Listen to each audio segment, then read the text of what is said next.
Okay, good morning, students. It's very strange that I'm in a class and I'm teaching, but there are no students in the classroom. And hopefully, the recording works. This is my first time doing it, and I'll have an audience electronically at least. So let's hope it all works out. Welcome again. This is uh, CMOS VLSI EC52. We have already finished the introduction, which was given to you through the PPT slides and the video.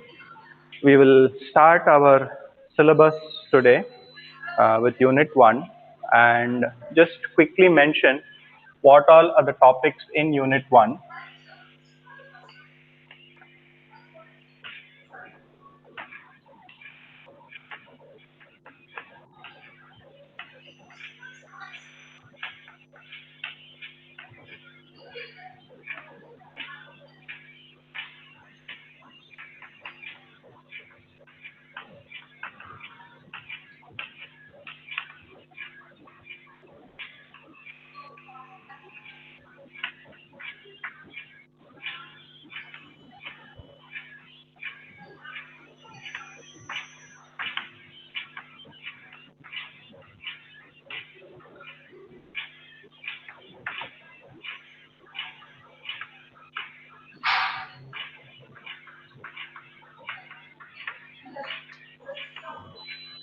Okay.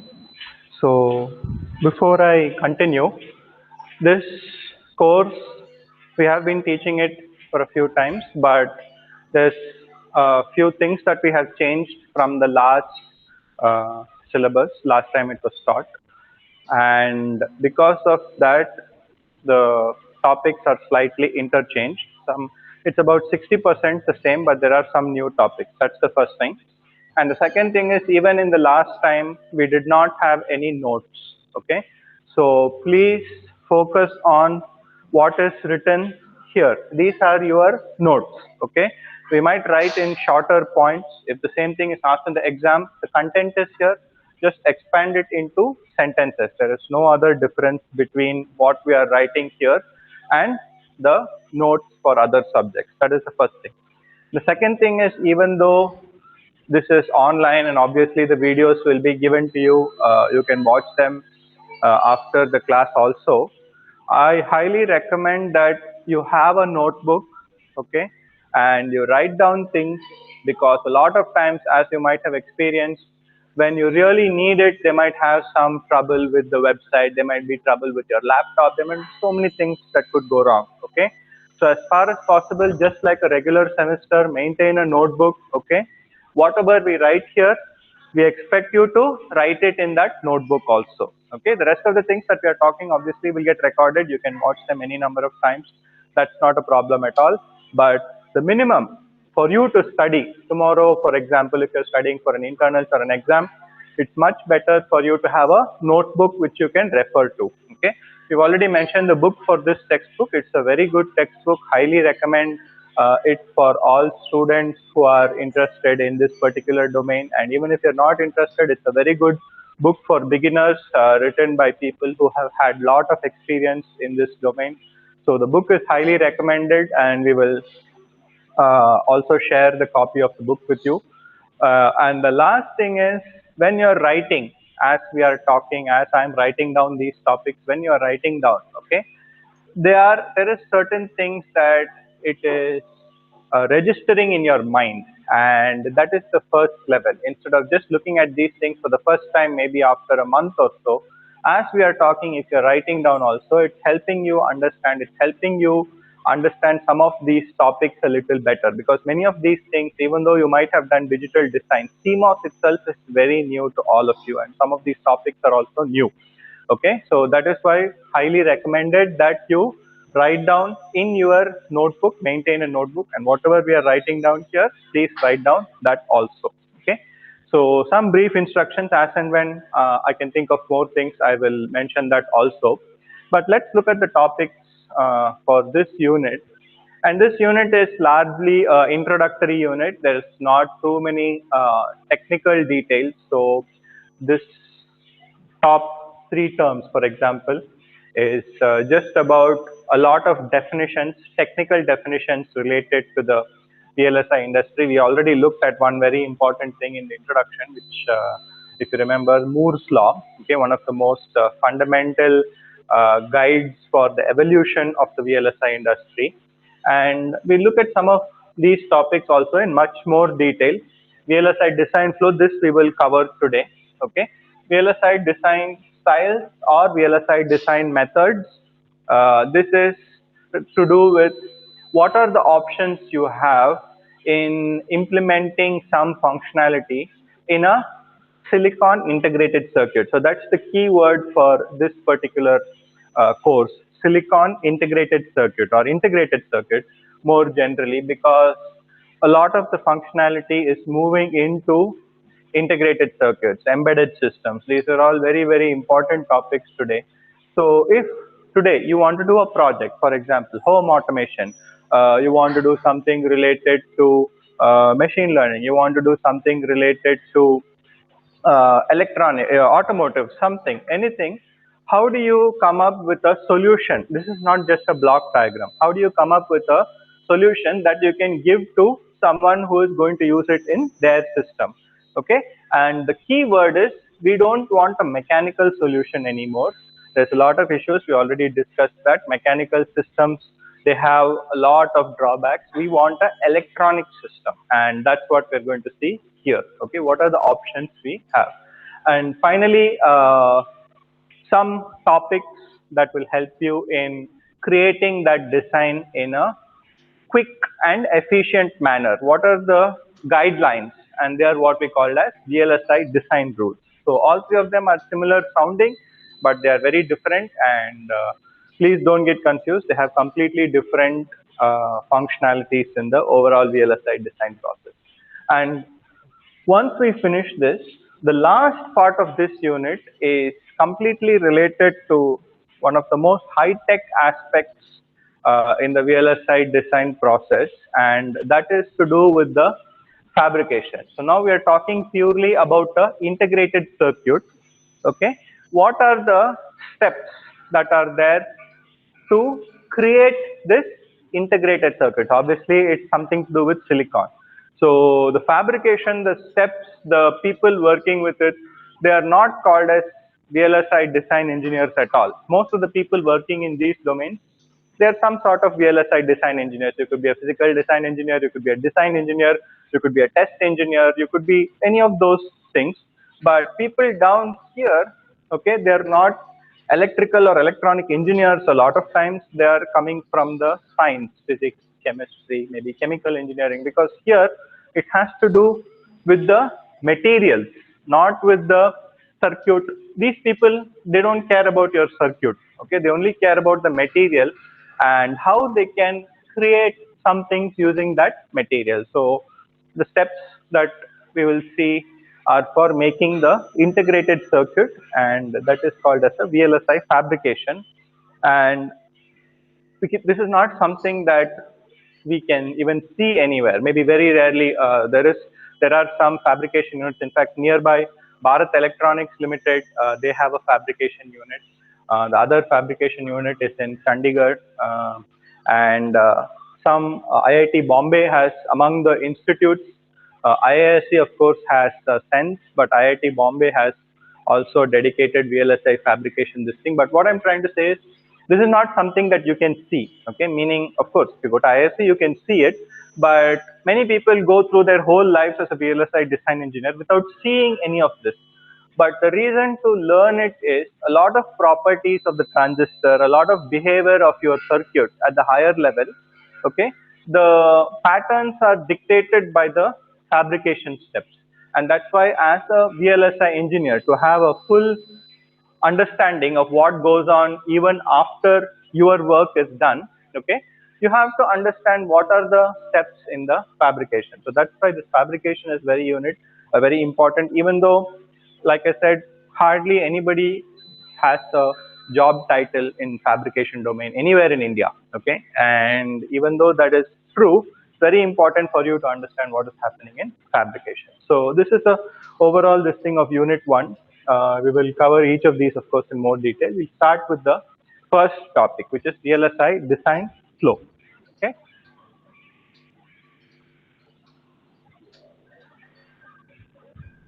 So what is this VLSI design flow?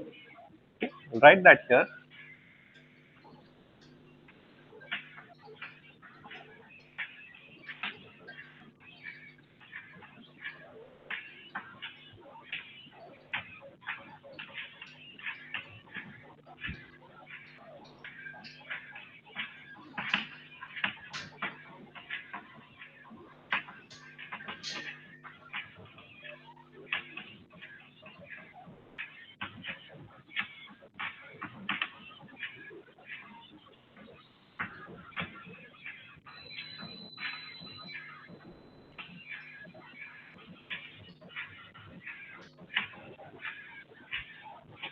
Okay.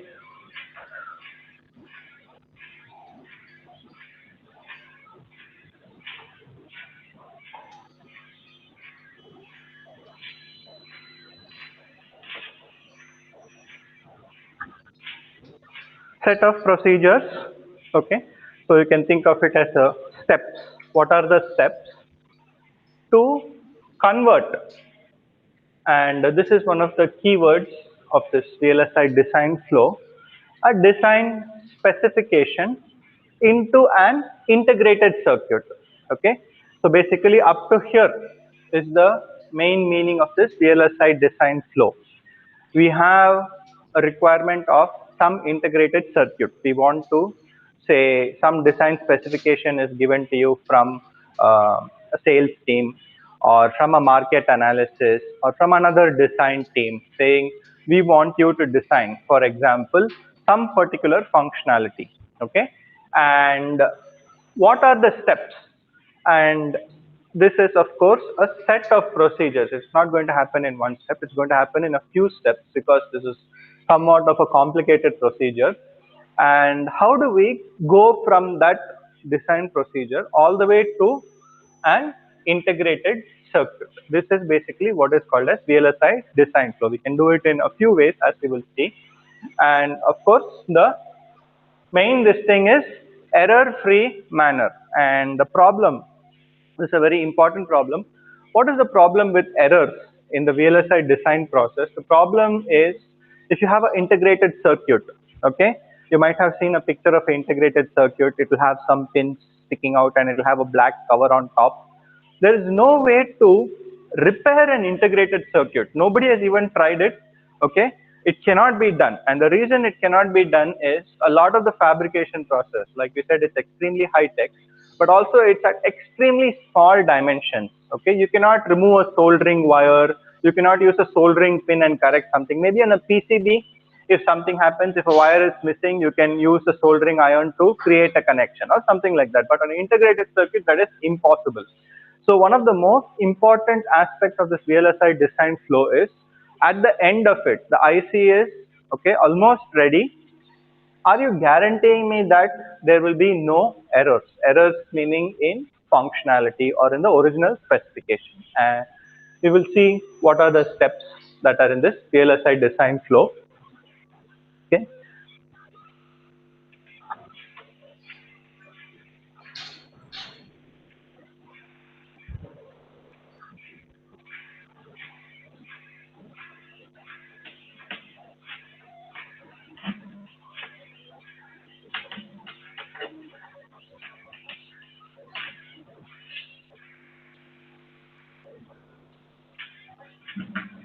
So this we already mentioned.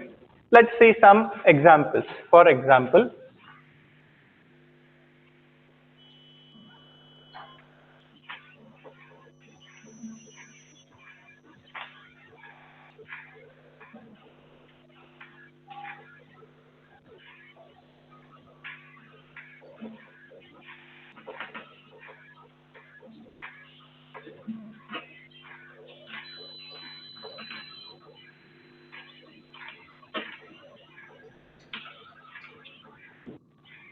something like this. Okay, a DSP processor. For example, many of you might have a digital camera. A digital camera, you take a picture, before you actually see the picture, there is a DSP processor that is applying some basic image processing algorithms to make the image maybe sharper. You have so many filters. All those filters are applied by some sort of DSP processor working in the camera.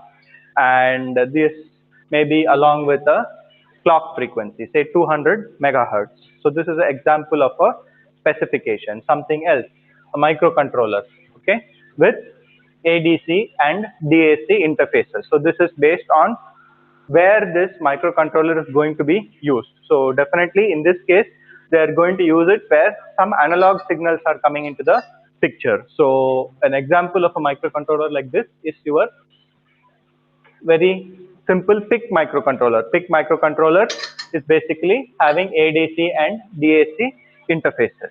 So there are many more specifications. Obviously, sometimes you'll specify bit width. It might be 16-bit, 32-bit, 8-bit, whatever. So many types of specification are there. This is the first step in the VLSI design flow. You have to decide what is the functionality, definitely, but also some other constraints might be there, like a clock signal in this case. In this case, it needs interfaces to analog and ADC, analog to digital converter, and DAC, digital to analog converter. So that is the first step. So once that is done,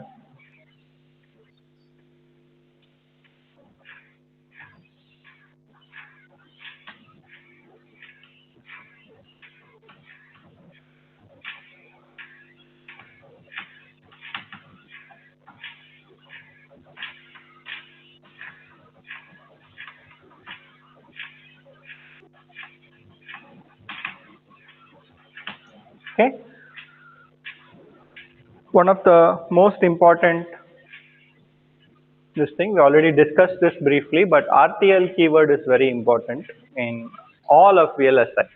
All Verilog code that is written, okay, not toy Verilog code, but real Verilog code that is written in part of a project or part of a company is always at the RTL level. RTL level is the most flexible level for writing Verilog code, and sometimes it's also called as behavioral, okay. And once that is there, this is a abstract expression. We are going into somewhat more concrete domain, okay. That is, in this case, you might have seen Verilog code. Verilog code will have modules. Those modules might call other modules. All the modules have to be defined. We have to specify what are the inputs to this module, what is the size of the input, what is the output to the module, and inside the body, how is the output being produced. There might be some if then else statements, there might be registers, there might be so many things. Anything that is valid Verilog for synthesis. That's an important keyword that we are adding here. Okay. Verilog, not all statements are synthesizable. Some of the most common statements you might have already used in terms of delay. For example, tick delays. Okay, tick delays are very common in Verilog. If you know some particular module has 5 nanoseconds, you might say tick after tick 5 nanoseconds. Those types of statements are not synthesizable. What is synthesis? We will see. But other than that, almost 95% of Verilog statements are synthesizable. So that is the second step. And once this is done,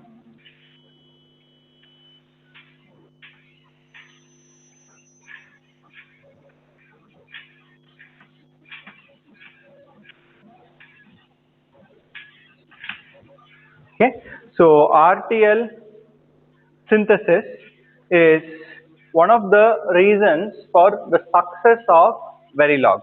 Okay, Verilog, as you know, today is one of the most important hardware description languages. VHDL is also there, but the reason why VHDL and Verilog, not just Verilog, but Verilog adds more support to programming language like statements. So it's easier for people who have been introduced to some programming to switch to Verilog. And that is the reason why Verilog is so popular, because all those very complicated high level statements, almost like a C program, case statement, generate loop, if then else, we can convert that directly into gate level description.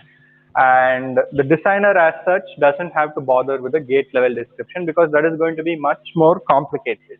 Okay, So the gate level description is created by the tool automatically. That step is called as RTL synthesis, and there are many tools that do this RTL synthesis. For example,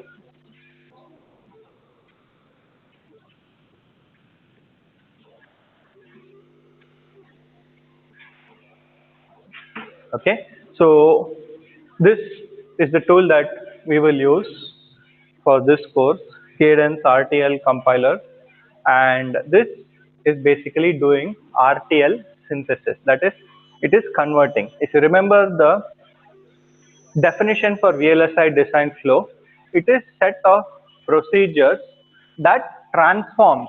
The transformation is one of the key words in this VLSI design flow. In every stage, the design is being transformed. The design is never changing. Okay, whatever we have specification here, the same thing is here also. But here it is in terms of behavioral Verilog code. Okay, if you want, I can write that here. Verilog.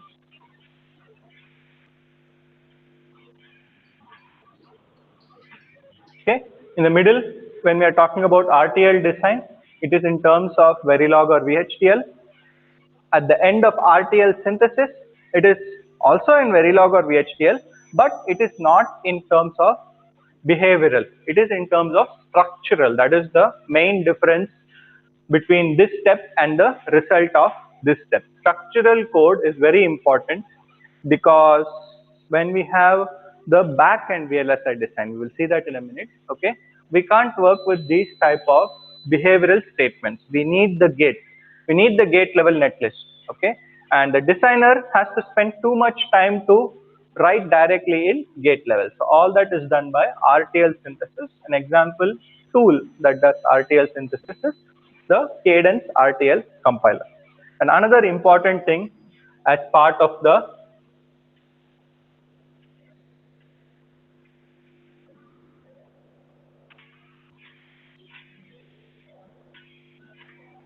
error free, if you remember towards the end of VLSI design flow definition, okay, there was one condition. If you do all this, you will get a error free integrated circuit. How do we guarantee that? This step, we have to check, that is, we have done something, okay, and at this step we have to perform a simulation or formal verification. You will see what are those and verify if it is correct, and if it is not correct, okay, we have to go back and correct it. Obviously, you are not allowed to go to the next step because something has gone wrong. Okay, it could be something you thought is going to synthesize correctly but didn't synthesize. It could be that, or the code itself, some other problems that you didn't identify in this stage were identified in this stage. Many of things could happen, and if those are identified, it is required for you to correct that error before you can go to the next step. So this particular thing is very important.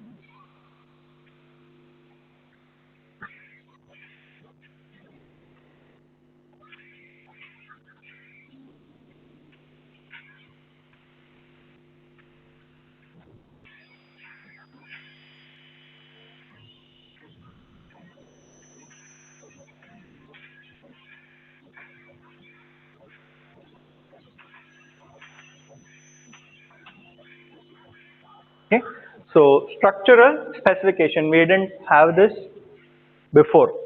We did not have this because it's very complicated for a designer to directly create a structural specification. It's close to impossible, and that's where the tools come in. They can do this for us automatically by this RTL synthesis, and we'll see how it happens. And once we have this, we have a structural specification, and structural specification. Okay, so again, there's a dotted line here. Okay, all these steps up to this particular point are what is called as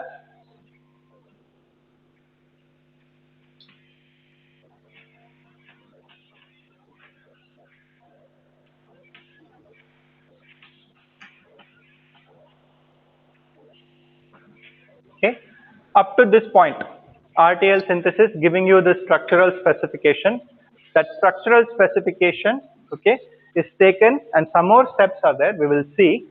But this point, okay, the end of RTL synthesis, this stage of the VLSI design flow is called as front end VLSI design. Okay, and the front end VLSI design is then continued by, obviously, the rest is called as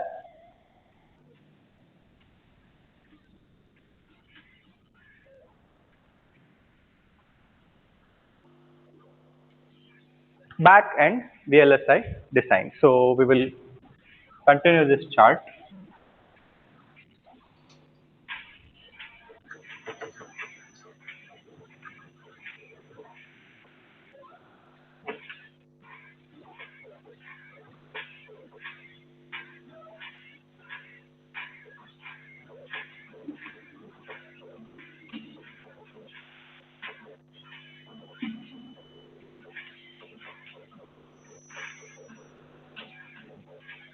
Okay, physical synthesis.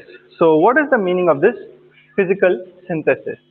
We have some gate level description, okay, meaning it is something called as a net list. So for example, I will write one.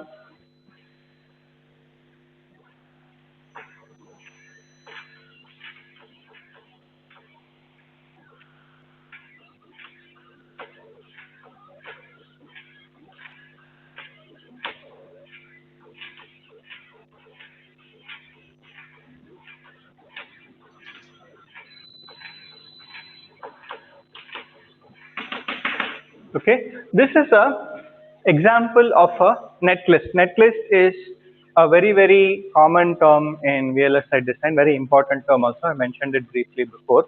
But netlist is just a text file.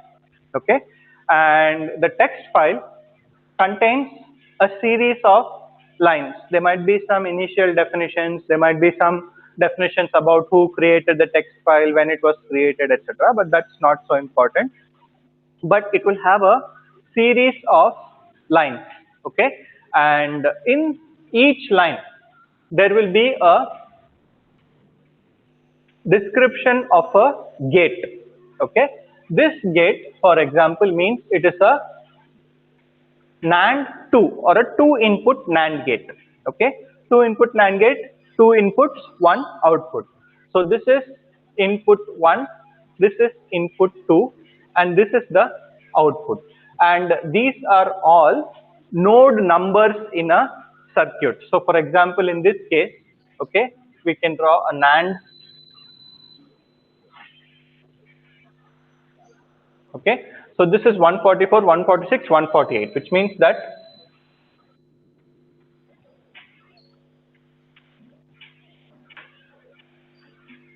okay, and in the next line is another gate, and again 2 inputs, 148, 149, 153. So 148 is the same thing, which means that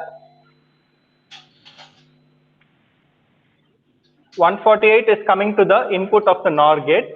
This is from somewhere else, 149, and the output pin is connected to 153. So this is what we have seen many times, right?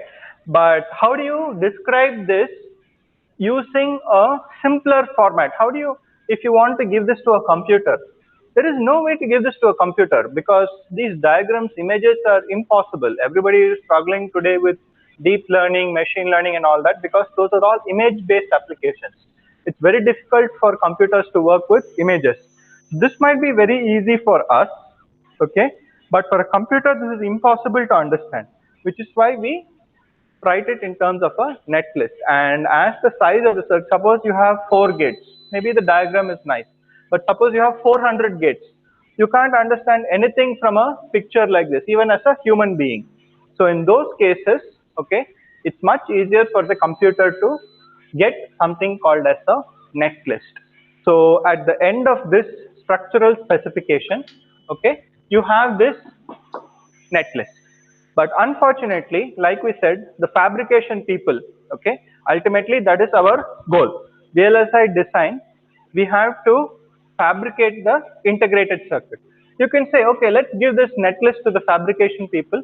let them make the integrated circuit. They don't know how to do that. Okay, they don't understand what is NAND to, they don't know, maybe they learned digital logic at some point of time, but they don't know how to create it on silicon. They don't know what is NOR 2 on silicon. They don't know any of that. Okay, so even though we think, okay, we are giving them a netlist, let them make the integrated circuit, we still have to go through one very important step. Okay, the structural specification is basically this netlist. Okay, and this has to be given to one very important step called as physical synthesis. Okay, and that produces a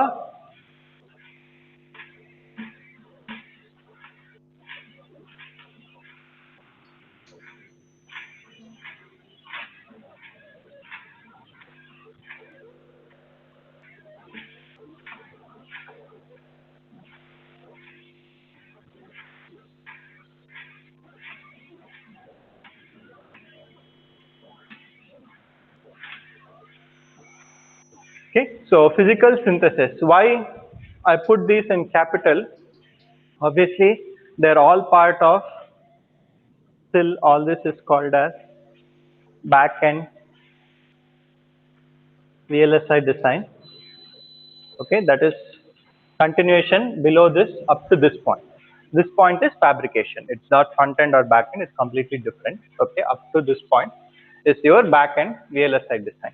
But this is one of the most important job descriptions in India and across the world also. Many of our students who do MS, MTech, and many of our students who even look for VLSI core jobs after UG, okay, physical synthesis is one of the most important today.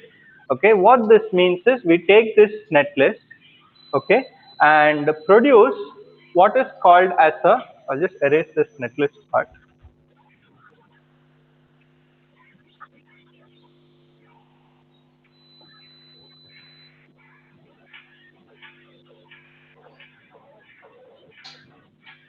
Okay, physical synthesis produces a layout. That is, at the end of this physical synthesis, you have a physical specification.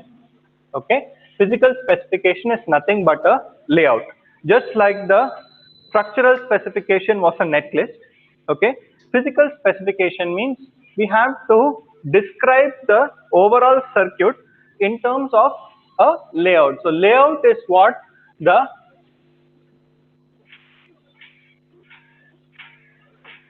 it's basically rectangles like this. Okay, and we will see this in much more detail, but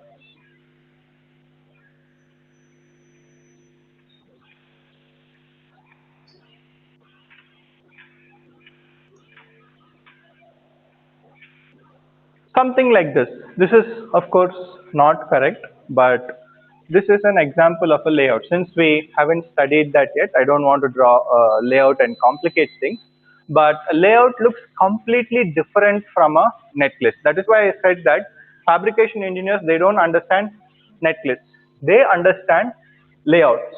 What this layout means is this particular region, okay, is a type of material. For example, it might be silicon. So they understand, oh, okay, there's a rectangle of this size in this part of the IC and it's made of silicon. Let me do that. Let me fabricate that particular region. This might be a metal interconnection connecting these 2 points. Then that they will understand, oh, there is a metal rectangle, okay, between this point and this point. Let me make that. So they can make things with materials. That is what the fabrication people do. You have to give them the dimensions, that is the size of this rectangle. Okay, you have to give them the material. What type of material? Is it silicon? Is it metal? It could be some other things also, as we will see. And this will be located somewhere inside the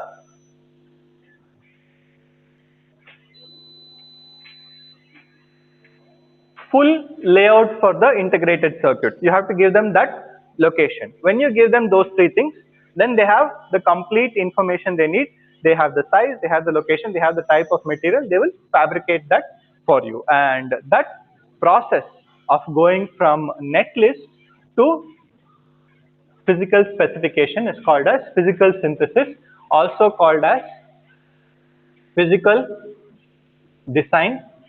And I mentioned this maybe in the PPT also, but this is the most common job description for VLSI engineers today. VLSI design front end, okay, this is done by more experienced people because they have many years of experience. If they are given the specification, okay, they know how can we make this into a digital logic, and this part, okay, is generally done by extremely senior engineers, and there are not that many jobs also because it's highly critical. If you look at some sort of pyramid, okay,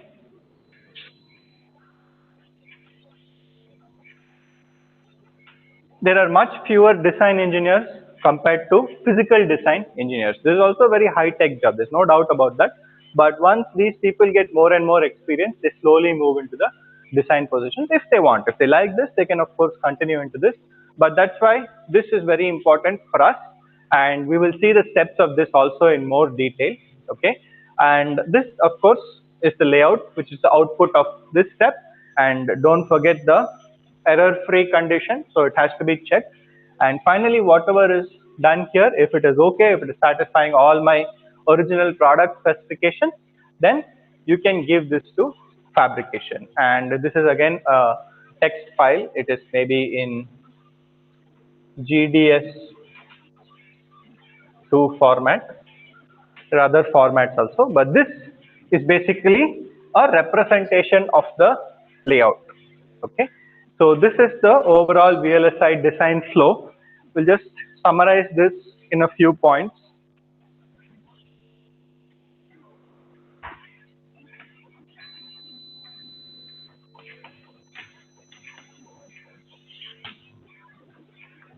One, as you can see from the check boxes,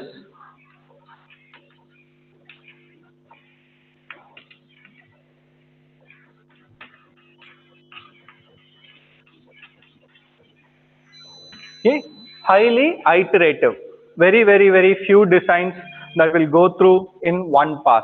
Many times you will require multiple passes, and that is where the engineers come into the picture. When something goes wrong, if everything is fine, okay, the tools will take care of everything. None of this is hand coded, everything is done by tools, starting with the Verilog. Okay, nobody writes Verilog in pencil and paper. The computer cannot understand, you have to use some software tool. Once you write it in software, obviously you give it to the Verilog compiler, you get the code. This is also a software tool. The code is then given to physical synthesis, the netlist is given to physical synthesis, you get the physical specification. It's completely based on CAD tools, VLSI CAD tools. But these positions, okay, are where the engineers come into the picture. Especially I mentioned PD also. This is where the engineer comes into the picture. I have a layout, okay, and the tool will not make a mistake in the functionality. If you say DSP processor, the tool will give you a DSP processor, but the problem is with that 200 megahertz.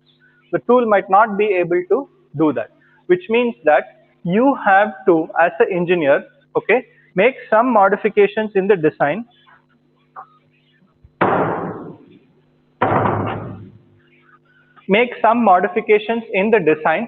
to satisfy that, and that's where the engineers come into the picture. You have to use some of your own experience, you have to use some of your intuition, you might have to change something in the design. You're not allowed to change the design, okay, you might have to change some of the blocks or add some buffers, etc., etc. So this is where the human intervention comes into the picture in the overall VLSI design flow. But otherwise it is highly iterative, and it is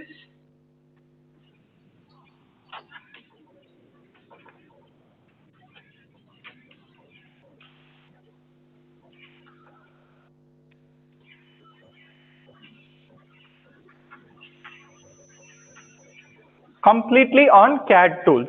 Okay, there is no doubt about that, and this is one of the reasons why there has been so much progress. Also, the tools are very good. Okay, and here is where we have hit some sort of a bottleneck.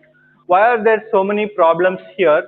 Because the tools have not caught up with the technology as we are going into deep nanometer. Okay, earlier it was say 180 nanometer or 65 nanometer. Now most circuits are today what you buy, okay, from Intel or AMD, they are made in 22 nanometer, they are made in 14 nanometer, and lot of the memory chips, like if you buy a pen drive, for example, okay, hopefully a newer one, the smaller ones, the memory chips are made in 7 nanometer. And when they are making integrated circuits in those small sizes, okay, there are so many errors that are not yet part of the tool flow. There's still a lot of the discovery process going on with these smaller nanometer designs. So that is why there's so much human intervention required to correct those errors. So eventually the tools will catch up, okay? And hope is that the human intervention will not go away, new set of problems will come. So that is where people keep reskilling themselves. What people knew 10 years ago might not be useful today, which means that you have to catch up with technology, you have to attend some courses online, you have to do something on your own, some self-study, something to keep catching up with the next generation. And that is where we have a lot of jobs also, okay? And the third thing is,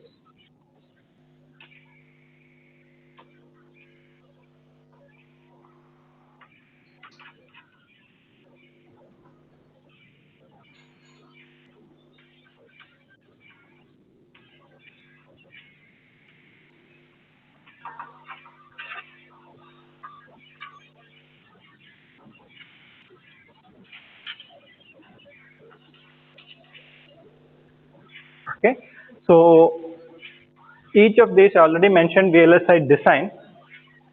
Each of these is a different tool flow itself, okay? And this is one tool, very important tool.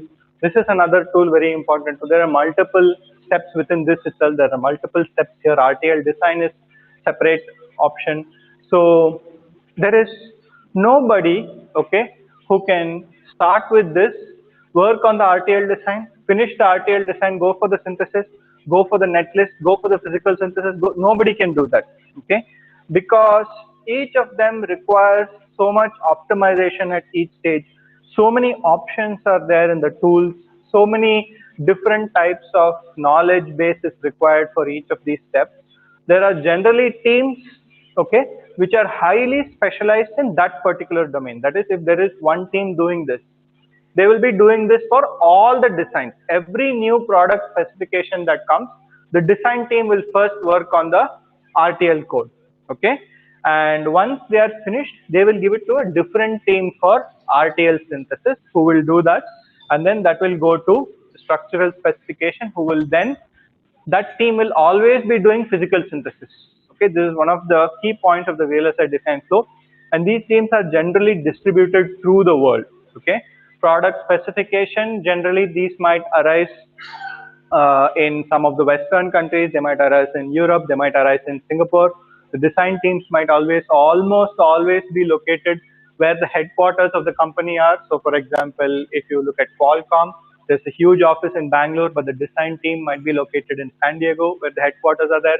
If you look at Intel, it might be located in San Jose, Santa Clara. If you look at AMD, it might be located in Dallas. So the design team is the core part of the company, and a lot of senior faculty, a lot of research goes on in this part. And this slowly it goes into the synthesis stage, and then they will not be part of this team. The team will hand off their design and then they will go to the synthesis. Then the physical design team, of course, a lot of these teams are located in India, in Bangalore, in Hyderabad, in Delhi. And this is the final. At this point, there is something called as tape out. And a lot of these terms in this VLSI are still prehistoric in some ways. Tape out means before if none of you would have seen this, I'm sure, but before all this cloud storage, before all these gigantic hard disks, etc., came, okay, the memory unit that was actually storing was magnetic tape. And what it means by tape out is you cannot email anything to anybody, okay? You have to store this final physical specification on a memory device, which was then a magnetic tape. And that magnetic tape will be sent to the fabrication. And fabrication is again located in very, very few parts. There are some fabrication companies like TSMC is by far the biggest company that does fabrication. Now, we shouldn't confuse when they say that Apple phone is being made in India. Okay, Apple phone is being assembled in India. Nobody is making the integrated circuits that sit on the Apple core. That is still made by Qualcomm only, and that integrated circuit is fabricated probably, I'm not 100% sure, but by a company like Taiwan Semiconductor Manufacturing Corporation. TSMC is one of the leaders in fabrication, and TSMC fabricates for many people. They fabricate for Qualcomm, they might fabricate for IBM, etc. Some other companies like Intel, some other memory companies like Global Foundries, Western Digital, all these people, they have the dedicated fabs in Japan, in China, etc. But they make only their products. They don't make other people's products. But companies like TSMC, okay, they service the fabless semiconductor companies. So fabless semiconductor companies are the companies which have only the design team all the way up to here. Okay, they don't have a fabrication facility because it's extremely high tech, very difficult to set up, very difficult to maintain. So if you're not having that much amount of products, volume of products, you cannot do this. So that's where companies like TSMC come into the picture, for MediaTek, for Qualcomm, for IBM. IBM is such a giant. It's one of the innovators in almost all aspects of VLSI domain, but even they have spun it off. IBM is now a fabless semiconductor company, and IBM's fab is owned by Lenovo, which is a Chinese company. So companies like TSMC are very beneficial for the fabless semiconductor companies. And tape out is the end of the VLSI design flow as far as VLSI is concerned. Then it goes to the fabrication. So this is one of the most important things, highly skilled specific teams working on each aspect, distributed across the globe. And overall, this whole flow is also called as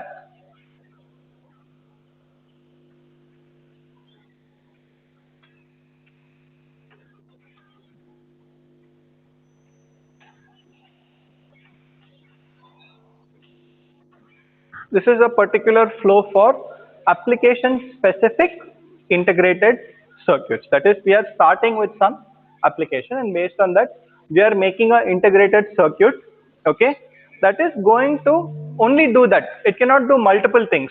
There is one integrated circuit that can do multiple things. I want you to think on this for some time, okay. So the question is,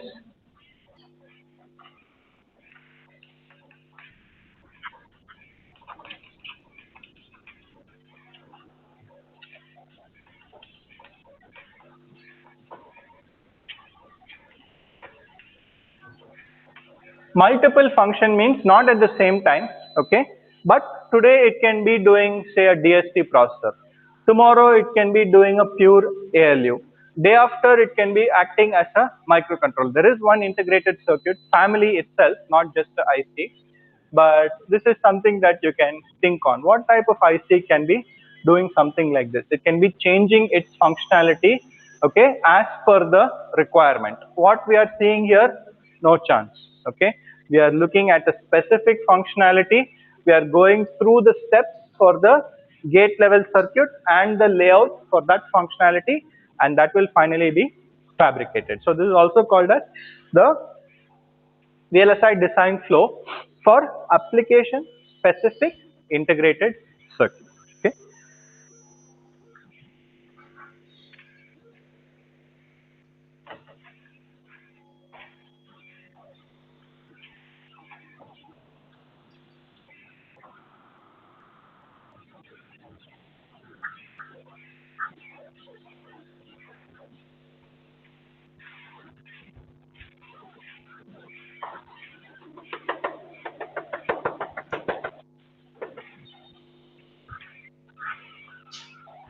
So the next topic is this. Okay, we want to see exactly how this happens. So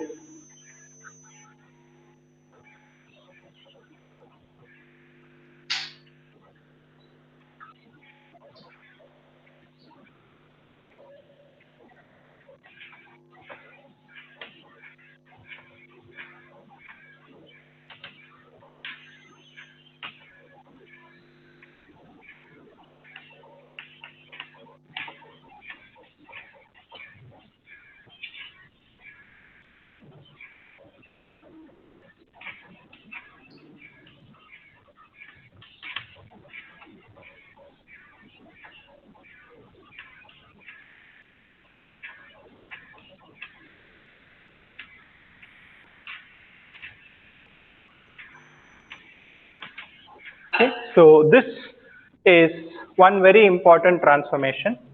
That is, we are input RTL code, okay, and RTL synthesis itself produces a gate level structural netlist. So this is almost the front end VLSI design. What are the steps? How do we go through this transformation? Okay, and sometimes it is also just called as synthesis.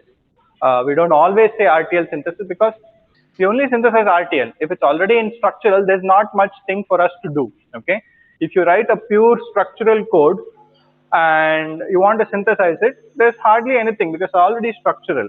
But that's very rare. Nobody writes pure structural code because there's always going to be some sort of combinational interacting with sequential logic, etc., etc.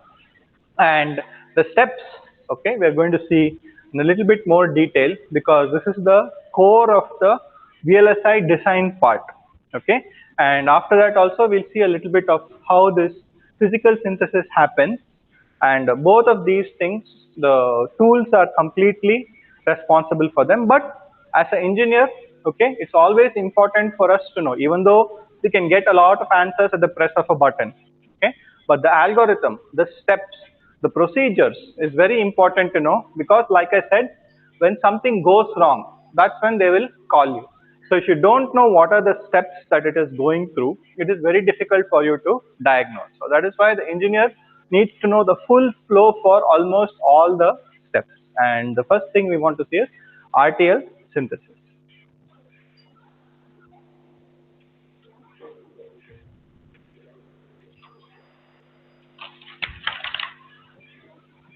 So we'll take a break.